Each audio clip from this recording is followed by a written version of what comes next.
Shalom. Shalom. Apa kabar semuanya?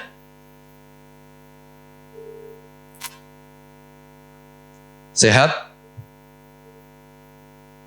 Yuk kita akan sama-sama masuk firman Tuhan yang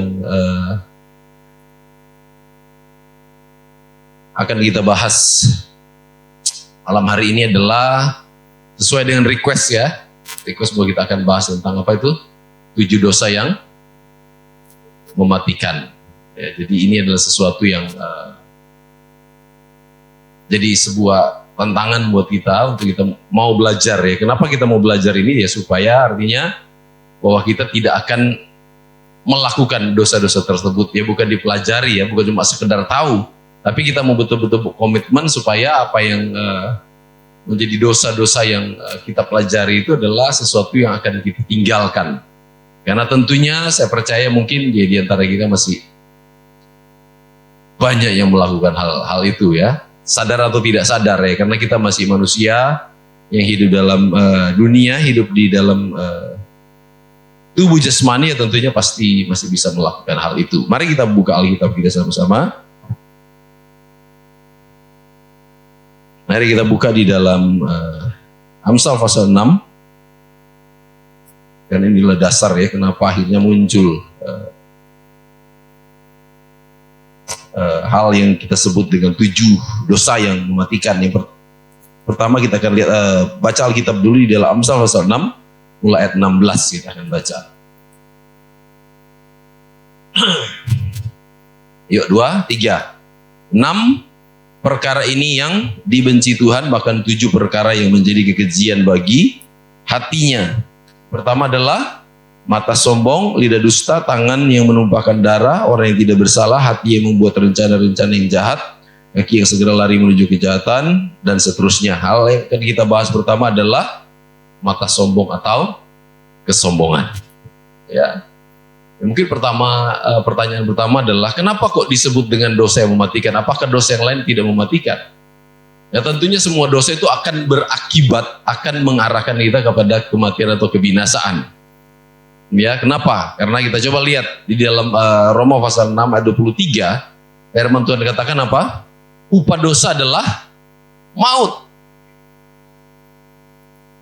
Di sini tidak disebut dosa yang mana. Artinya bahwa semua dosa itu berpotensi bisa membuat itu tuh akhirnya mengalami yang namanya kematian. Ya. Jadi istilah 7 dosa mematikan ini itu memang dari dulu ya, dari awal-awal gereja itu berdiri ya, mungkin sudah sempat didengungkan, tapi kemudian jadi sebuah istilah yang dipakai dan kemudian diformalkan di abad yang ke-6 kalau nggak salah itu oleh Paus Gregorius ya, disebut dengan 7 dosa yang mematikan. Padahal semua dosa mematikan. Nah, kita bahas tentang kesombongan. Kesombongan. Semua sudah tahu ya, definisi dari sombong itu apa? Ada yang boleh jawab? Bisa? Apa itu kesombongan?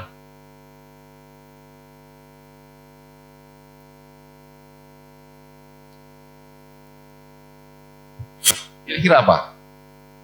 Apa yang disebut dengan sombong? Kita kan selama ini, orang itu kok sombong banget ya.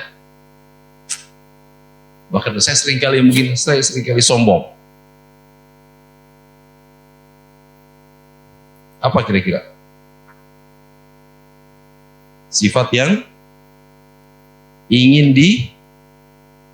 dipuji. Yang lain?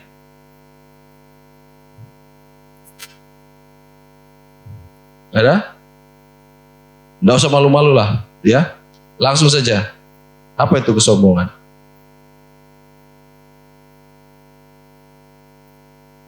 Ini dipuji. Ya satu. Yang lain apa kira-kira? Hah? Sombongan ya sama aja ya. Itu kurang lebih sama. Kesombongan itu sama dengan tinggi hati. Ya kalau kita lihat secara definisi tercatat adalah bahwa kesombongan itu berbicara tentang keyakinan yang berlebihan terhadap kemampuan atau kualitas diri sendiri. Ya, jadi satu keyakinan yang berlebihan terhadap kemampuan. Jadi menganggap diri paling benar, ya, menganggap diri paling hebat, menganggap diri paling pinter. Percaya diri itu boleh, ya, percaya diri itu sangat sangat baik. Tapi kalau merasa bahwa wah saya yang paling hebat, kemudian orang lain yang saya yang paling bagus, orang yang jelek dan sebagainya, itu sesuatu yang mengarah kepada kesombongan, ya. Di kesombongan itu berbicara tentang sebuah tindakan yang kita lakukan mungkin, ya, entah ditunjukkan ataupun tidak ditunjukkan kepada orang lain, itu juga bisa berarti sombong, ya, merasa bahwa wah saya ini, misalnya seperti sekarang ini, misalnya saya sendiri sebagai hamba Tuhan pun, kalau saya merasa bahwa wah khotbah saya ini paling bagus, wah khotbah saya yang lebih bagus dari orang itu, nah itu juga sudah berbicara, sudah mengarah kepada kesombongan. Jadi kesombongan adalah sesuatu yang mungkin ya bisa ditunjukkan kepada orang, dan orang akan menilai bahwa kita sombong. Bahkan kesombongan itu juga bisa terjadi saat orang lain tidak tahu, cuma Tuhan yang tahu, dan itu sudah terjadi di dalam diri kita. Nah ini sangat berbahaya. Dosa yang mungkin bisa orang lain lihat bisa ditegur, tapi kalau dosa yang tidak bisa dilihat oleh orang lain itu justru berbahaya. Ya, makanya di gereja ini bolak-balik saya mengajarkan bahwa salah satu dosa yang paling berbahaya yaitu adalah kesombongan. Kenapa kok dosa kesombongan itu berbahaya? Karena justru dosa kesombongan itu adalah dosa yang sering kali kita tidak sadari, ya. Sering kali kita tidak sadari bahwa kita sudah berdosa, kita sudah sombong. Makanya dosa kesombongan ini adalah dosa yang termasuk dikategorikan dosa yang paling berbahaya. Cuma masalahnya, ya, kehidupan manusia sekarang yang termasuk kita, mungkin ya kita yang masih muda, kesombongan ini tidak tergantung umur, ya. Itu bisa terjadi itu mulai sejak usia dini, bahkan sampai kita mungkin sampai lanjut usia, kesombongan itu masih terus bisa terjadi. Dia tidak pandang umur, ya. Karena itu berbicara tentang sesuatu yang kita menjadi sebuah karakter di dalam hidup kita. Itu bisa dari kecil, bisa dari usia, apalagi di usia-usia seperti sekarang ini. Ya, kita sudah ada di dalam usia yang namanya persaingan. Ya, justru di situ banyak kemungkinan kita akan menyombongkan diri. Sampai di sini yang merasa sombong, katakan amin.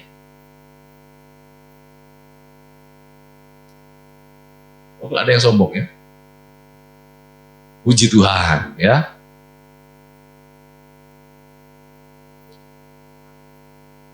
Saya kadang-kadang ya saya kasih contoh. Salah satu contoh yang mungkin sering saya alami secara pribadi, ya. Saya misalnya setelah khotbah, kemudian saya tanya sama istri, atau saya tanya pada ibu gembala, gimana khotbah saya tadi? Mantap gak? Harapannya jawabannya apa? Mantap, ya. Dan kalau mantap, kita seperti ada sebuah kebanggaan dan mulai merasa bahwa waduh, itu sesuatu yang hebat. Padahal kalau kita berkhotbah kan bukan tujuannya supaya khotbahnya hebat. Supaya ketika kita khotbah betul-betul ada sesuatu, ada pesan Tuhan yang betul-betul bisa tersampaikan dan bisa dipahami, bisa dimengerti. Bukan saya supaya dikatakan, wow, khotbahnya hebat, khotbahnya itu luar biasa. Ya. Jadi sekali lagi kesombongan itu bisa terjadi sejak kita muda bahkan sampai tua. Makanya kenapa dimunculkan 7 dosa mematikan, supaya ini menjadi peringatan, ya. Sekali lagi saya mau tanya, siapa di sini yang pernah merasa sombong? Yang pernah sombong bisa angkat tangan? Wah, Jordan pernah, ya. Wah, puji Tuhan. Jordan B, ya, Jordan A, Jordan B, ya. Jadi kesombongan ini adalah sesuatu yang perlu diwaspadai, ya. Kenapa? Karena kesombongan itu adalah sesuatu yang sangat dibenci sama Tuhan. Ya. Coba kita lihat ayatnya. Kenapa kesombongan ini harus kita waspadai? Ya karena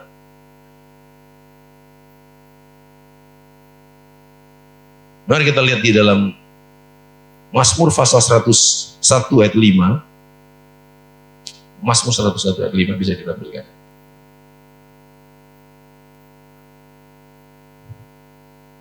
(101 ayat 5).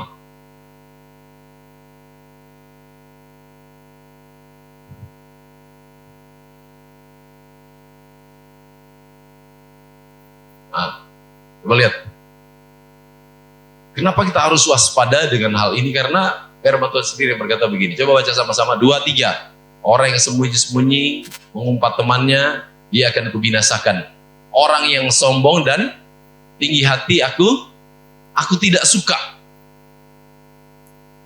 Ya, bayangkan, kita ini sudah setia melayani ke gereja, kita sudah setia berkorban, kita mungkin melayani WL, singer, kita melayani apapun.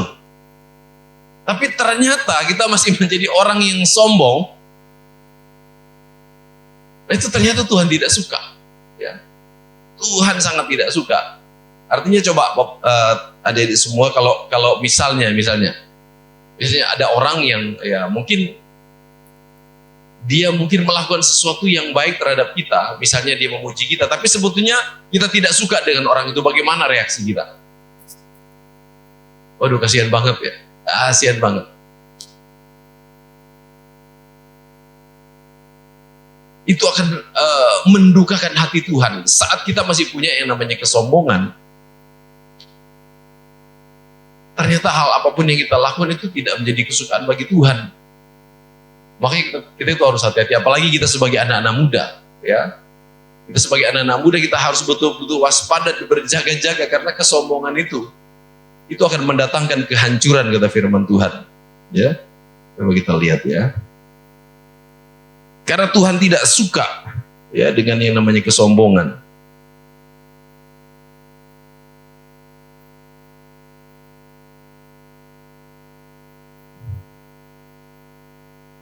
Mari kita sama-sama lihat di dalam Amsal ya.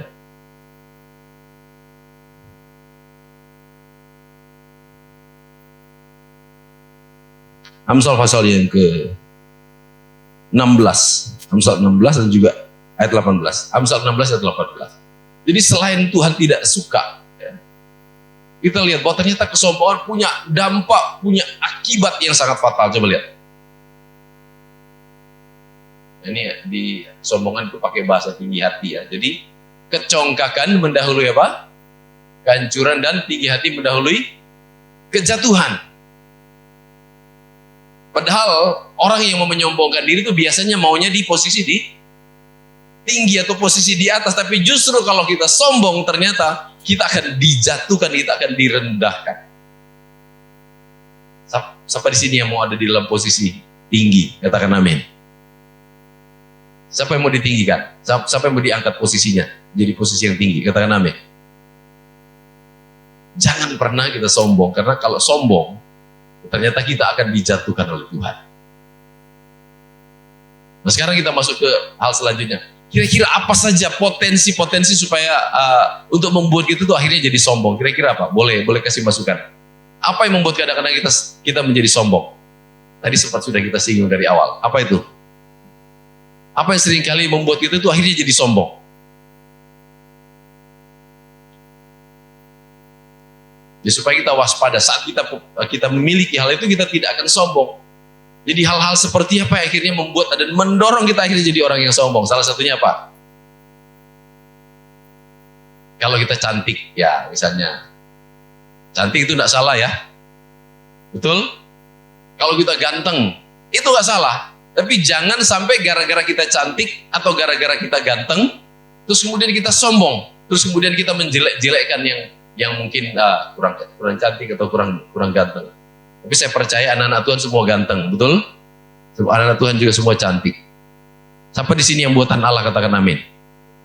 Buatan Allah cantik ganteng dan cantik, betul?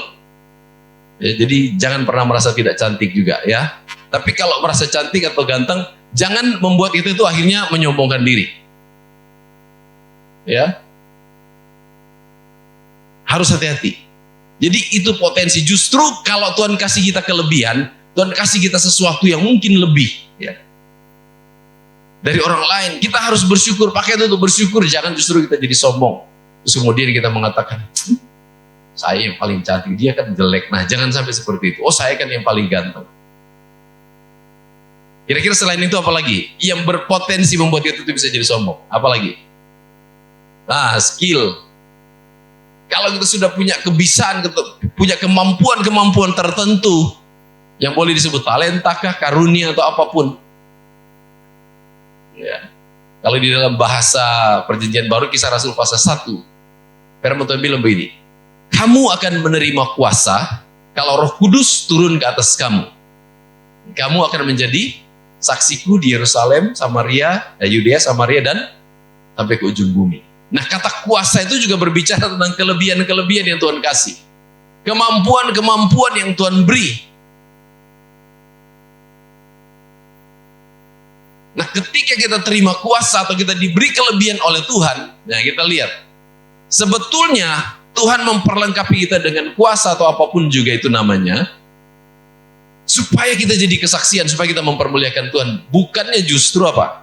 Jadi sombong. Ayo kita baca saja ayatnya.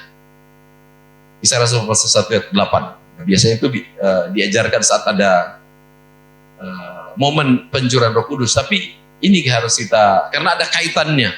Jadi potensi-potensi yang membuat kita itu atau manusia itu menyombongkan diri, itu saat dia merasa punya kelebihan tertentu. Coba kita baca sama-sama. Kisah 1 ayat 8. Bisa ditampilkan? Oke, tetapi kamu akan menerima kuasa kalau Roh Kudus turun ke atas kamu, ya. Dan kamu akan menjadi saksiku. Sekali lagi firman Tuhan katakan, tetapi kamu akan menerima kuasa. Ya. Mungkin bisa ditampilkan ya supaya lebih bisa dipahami. Tetapi kamu akan menerima kuasa. Nah, orang ya kecenderungan kalau diberi kuasa, diberi sesuatu, ya, itu akan merasa. Contoh nih ya. Contoh misalnya tadinya kita diberi jadi tadinya kita orang biasa, tiba-tiba diangkat jadi RTK ya. Atau jadi kepala desa kah? Atau mungkin kita aja yang anak-anak muda. Mungkin kita anggota biasa, tiba-tiba diangkat jadi ketua kaum muda. Waduh, langsung merasa saya ketua. Itu sama ya, coba sama-sama baca 2-3, tetapi kamu akan menerima kuasa kalau Roh Kudus turun ke atas kamu dan kamu akan menjadi saksi. Ternyata kelebihan atau kuasa yang diberikan kepada kita ya, itu diberikan Tuhan dengan tujuan supaya kita apa? Menjadi saksi. Kuasa yang Tuhan beri supaya apa? Orang-orang itu bisa melihat kuasa Tuhan melalui kita, atau orang-orang itu bisa memuliakan Tuhan melalui hidup kita. Tapi apa yang terjadi dengan manusia pada umumnya ketika dia punya kuasa? Tidak usah hal-hal yang sekuler. Contoh misalnya orang ini dari orang biasa, dari yang dia cuma biasa datang ke gereja beribadah, tiba-tiba ketika berdoa Roh Kudus turun. Terus kemudian karena Roh Kudus turun, Tuhan menjanjikan bahwa kita akan diberi karunia. Misalnya ada karunia yang bisa menyembuhkan, karunia bisa bernubuat, karunia bisa berbahasa roh. Nah, kadang-kadang itu juga akan membuat itu berpotensi untuk membuat kita jadi sombong. Wah, mentang-mentang saya itu berdoa orang bisa sembuh, terus kemudian akhirnya saya mulai sombong. Contoh sombongnya gimana? Biasanya kalau berdoa dalam nama Yesus sembuh, biasa. Setelah sembuh kita biasa. Giliran benar-benar punya karunia. Sudah punya karunia sehingga semua yang kita doakan bisa sembuh. Tiba-tiba mulai ada kesombongan. Contoh ya. Saya mungkin pernah cerita di sini. Ada salah satu anak bimbingan saya. Dari awal dia itu belum bisa main gitar.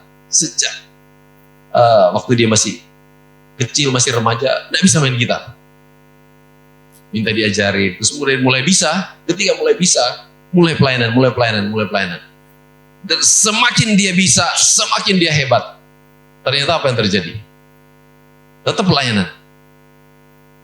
Tapi pelayanan karena satu ketika saya ketemu dengan dia, panggil saya KF.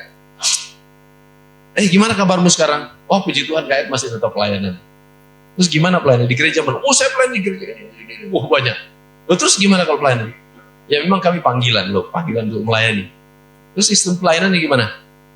Jadi kita kalau mau melayani mesti ditransfer dulu baru melayani. Nah, ini hati-hati. Ternyata mesti ditransfer dulu. Ngerti ya? Jadi ada istilah apa itu? Pemburu PK. PK hunter. Padahal dulu tidak punya apa-apa, terus melayani Tuhan dengan murni. Giliran sudah diberi keahlian, sudah hebat, mulai punya kesombongan. Kalau nggak ditransfer, nggak mau melayani. Nah, hati-hati adik-adik semua supaya kita ini betul-betul punya kewaspadaan. Ya. Kan Tuhan bilang kita akan diberi kuasa, kita akan dilengkapi. Justru Tuhan kasih kita kelengkapan karunia, kelengkapan kuasa, supaya kita justru semakin rendah hati di hadapan Tuhan. Bahwa semua yang kita terima itu harus kita kembalikan untuk kemuliaan Tuhan. Bukan untuk kesombongan diri. Oh, saya sudah hebat. Saya sudah lebih pintar dari dia. Saya sudah lebih hebat dari itu. Hati-hati. Ya. Kembali saya mau ingatkan. Jadi ketika kita mungkin merasa punya kelebihan, janganlah kita pakai untuk sombong. Salah satu contoh tadi saya bilang cantik atau ganteng. Karena kita pakai kecantikan dan kegantengan itu yang membuat Tuhan benci. Tadi kan kita sudah baca ayatnya. Tuhan tidak suka kalau kita sombong.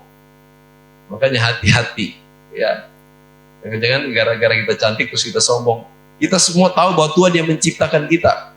Tubuh kita ini terdiri dari berbagai macam saraf, otot, urat, dan sebagainya.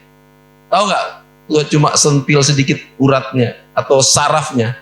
Orang yang cantik itu bisa begitu. Ya, bisa menyong-menyong. Kalau cuma kesentuh dikit. Kenapa? Tuhan tidak suka dengan kesombongan. Ya bisa jadi. Orang yang mungkin merasa ganteng terus kemudian sombong, tiba-tiba Tuhan sentuh ototnya. Kalau dia sombong, ya bisa jadi mungkin jadi cacat kah atau apa ya. Jadi jangan pernah sombong. Yuk, tos kiri kanan. Tidak boleh sombong. Amin. Tidak boleh sombong. Karena semua apa yang kita punya hari ini, ya entahkah kita punya duit, entahkah kita punya karunia, entah apapun juga itu semua pemberian dari Tuhan. Yang bertujuan supaya kita pakai semua kelebihan itu untuk kemuliaan Tuhan. Amin. Ya. Jadi kita ini adalah orang-orang yang dipercaya Tuhan sebetulnya ya, kalau kita diberi kelebihan. Itu yang pertama. Jadi ada potensi-potensi di mana kita itu akan menyombongkan diri justru saat kita diberi kelebihan. Oh, saat kita lebih pintar, saat kita lebih fasih, saat kita lebih bisa. Nah, itu harus hati-hati. Harus kita menjaga, jangan sampai justru dengan kelebihan kita menyombongkan diri. Kenapa kita tidak boleh sombong? Karena kesombongan adalah dibenci oleh Tuhan. Tuhan sangat benci. Siapa yang mau dibenci sama Tuhan? Tidak ada yang mau dibenci sama Tuhan. Tapi sayangnya kita seringkali sombong. Ya, makanya nggak boleh sombong. Nggak boleh sombong. Terus kenapa kita juga nggak boleh sombong?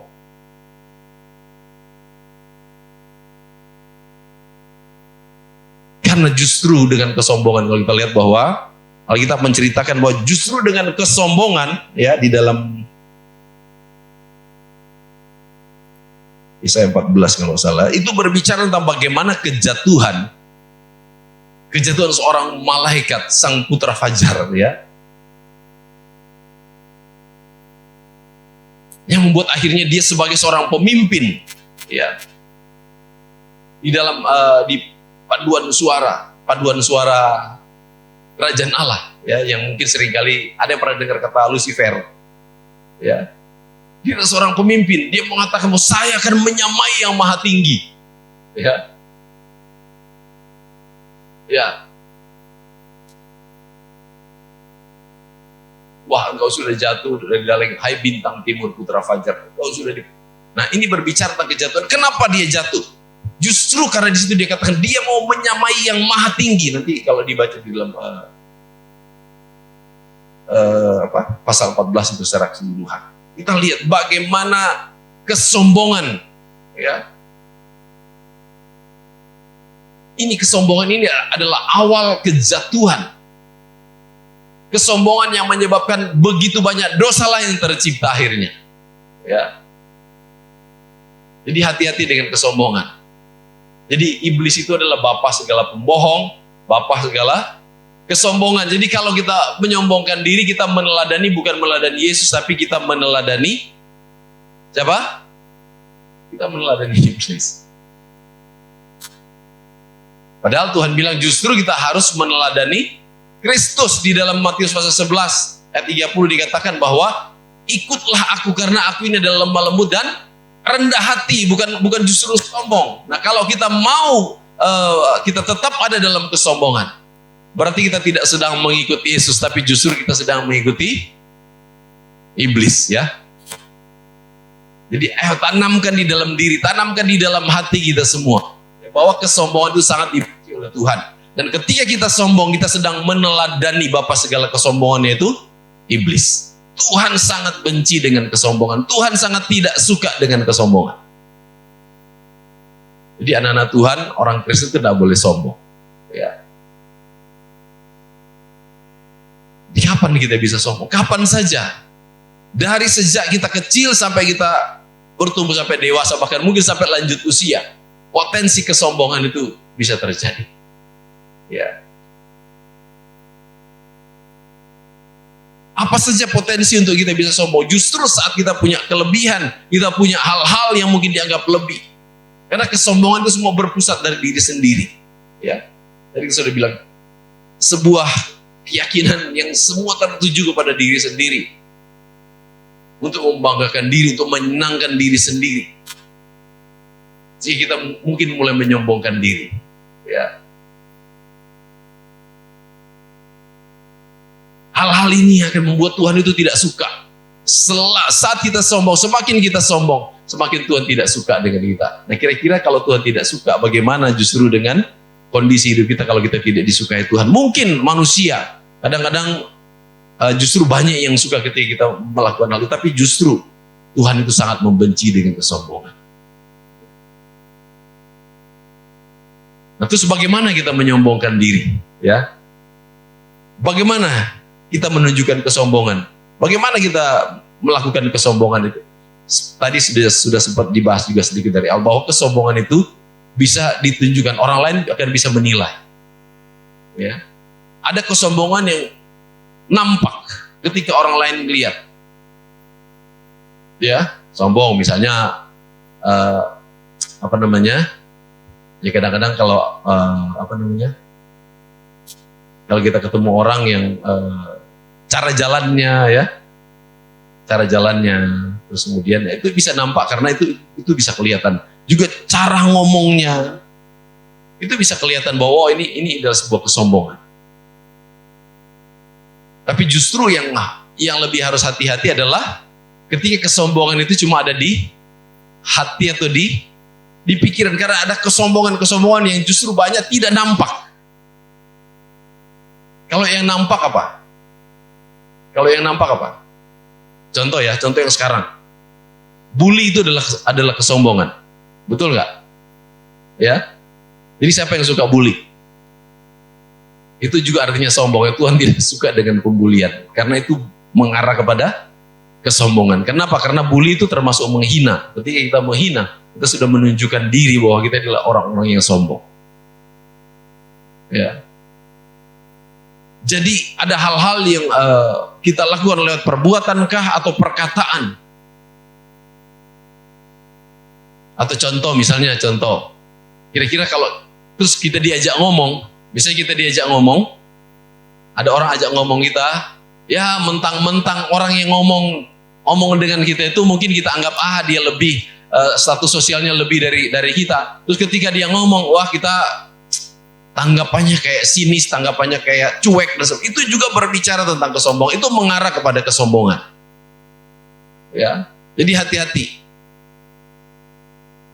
Ketika kita mungkin merasa bahwa orang yang kita ajak ngomong adalah orang yang mungkin biasa, orang yang ya dianggap atau dipandang sebelah mata, nah kita harus hati-hati. Karena di situ akan muncul kesombongan. Ya, misalnya contoh konkretnya, misalnya kita berbicara dengan orang yang ya seperti kita, teman-teman, atau mungkin ketika kita berbicara dengan guru, atau ketika kita berbicara dengan siapapun, mungkin kita biasa ada sopan santun, tapi giliran kita bicara sama pemulung, kita bicara sama pengemis, kita mungkin agak ada sikap angkuhnya. Nah itu juga adalah kesombongan. Jadi hati-hati, ya. Hati-hati, karena kesombongan ini itu bisa muncul secara tiba-tiba. Kesombongan itu bisa datang secara tiba-tiba dan tanpa kita sadari. Ya. Jadi itu bisa kelihatan, bisa nampak, tapi ada juga yang tidak bisa nampak. Mungkin lewat pikiran. Bisa lewat pikiran. Lewat pikiran kita juga bisa menyombongkan diri. Ya. Terus kemudian ada tindakan yang mungkin harusnya juga kita harus hidupi firman Tuhan. Firman Tuhan bilang bahwa ampunilah sesamamu manusia. Ampun apa? Kita harus mengampuni, sama seperti Bapa di surga mengampuni, kita juga harus mengampuni. Saat ada orang yang meminta maaf, ya, saat ada orang yang meminta ampun kepada kita, apa reaksi yang harus kita lakukan? Sebagai anak Tuhan, sebagai orang Kristen harusnya apa? Harusnya bisa mengampuni. Kalau orang yang tidak mengampuni, itu juga ternyata bisa dikategorikan sebagai orang yang sombong. Kenapa? Kenapa orang yang tidak mengampuni bisa dikategorikan sebagai orang yang sombong? Ingat, iblis itu dia mau menyamai yang maha tinggi, ya. Iblis itu dia mau melebihi bahkan yang maha tinggi, sehingga dia dikatakan sombong. Bayangkan, Bapa di sorga saja mengampuni, terus kita tidak mau mengampuni. Itu sama saja dengan kita mau menyamai, bahkan mungkin melebihi. Bapa atau Tuhan saja mengampuni, kita tidak mau mengampuni. Ini justru yang hati-hati. Kadang-kadang kita berpikir, ini sesuatu yang biasa, saya sakit hati kok, saya dilukai kok, saya dikecewakan kok, wajar kalau saya tidak mengampuni. Ingat, ternyata juga kesombongan. Tidak mengampuni itu juga berbicara tentang kesombongan. Kita angkuh. Tuhan aja mengampuni kok. Firman Tuhan bilang dosa merah seperti kirmis, atau dosa yang sangat besar pun Tuhan ampuni. Bahkan dia harus korbankan nyawanya, dia mengampuni manusia. Apalagi kita. Siapa kita? Kenapa kita tidak bisa mengampuni sama sekali? Jadi ingat, bahwa kalau kita tidak mengampuni juga itu berbicara tentang kesombongan. Tidak mengampuni itu bukan sekedar sesuatu yang biasa, lumrah, tapi ternyata itu adalah hal yang luar biasa, karena itu menunjukkan bahwa kita ini adalah pribadi yang sombong. Di hari ini mungkin kita belajar tentang salah satu dosa yang disebut istilah dosa yang mematikan, berbicara tentang kesombongan. Saya berharap bahwa mulai dari sekarang, usia kita masih remaja, kaum muda, kita harus belajar hidup. Bagaimana supaya kita tidak sombong? Ya, lawan kata dari kesombongan adalah apa? Rendah hati, harus rendah hati. Sama-sama ngomong rendah hati. Rendah hati itu bukan rendah diri, ya. Rendah hati itu bukan rendah diri. Kalau rendah diri, yaitu bisa mengarah kepada minder, merasa kok apa istilahnya itu? Ya insecure, ya insecure. Jadi tidak percaya diri. Bukan seperti itu. Rendah hati. Dalam sisi yang lain mungkin kita merasa bahwa ya bisa saja orang lain lebih daripada kita. Sehingga itu akan menghindarkan kita dari yang namanya kesombongan. Kenapa kita harus rendah hati? Karena Yesus yang sudah memberi contoh. Ya. Kita sebagai orang Kristen kan, Kristen itu pengikut Kristus, itu meneladani Kristus. Harusnya kita nurut sama Tuhan. Coba munculkan ayatnya. Belajarlah. Matius pasal 11 ayat 29 atau 30 itu ya. Matius pasal 11.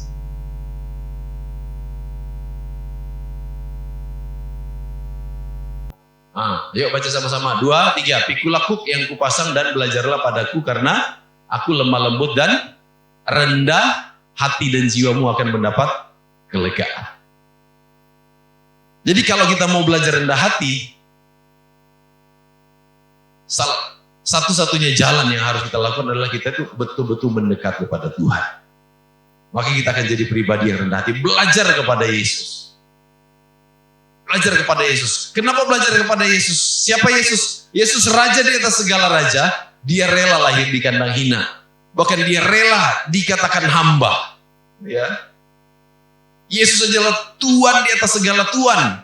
Semua Tuhan, Yesus yang lebih Tuhan. Ya.